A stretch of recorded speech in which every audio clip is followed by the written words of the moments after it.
This is the installation procedure for the QuietPipe sound dampening sleeve. The QuietPipe sound dampening pipe sleeve should be used in walls, floors, and ceilings to eliminate the vibration created by the suction and vent pipes. It's especially effective in the exterior wall penetration through the banjoist, just below where the suction pipe attaches to the radon fan. Cut the length of PVC or ABS Schedule 40 pipe that will be used to penetrate the exterior wall. Cut a 4.5-inch hole in the exterior siding, interior wall, or ceiling as needed to dampen the noise created by the vibrations of the suction and vent pipes.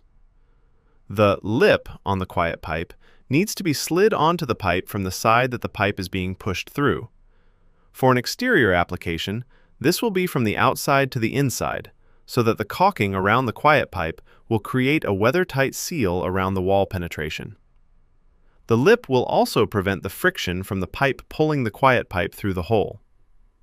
Place a generous bead of silicone around the inside of QuietPipe lip to create a seal around the hole once the QuietPipe is pushed through the hole and pressed against the wall. If the QuietPipe lip is being pushed back by the siding, cut the lip of the QuietPipe so that it will slide under the siding. Slide the pipe through the QuietPipe.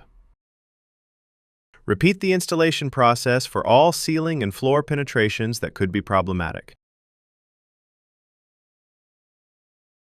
If you're installing a fan cover with a fan cover back, run a generous bead of caulk at the edge of the siding above the QuietPipe so that it will create a seal between the fan back and the siding.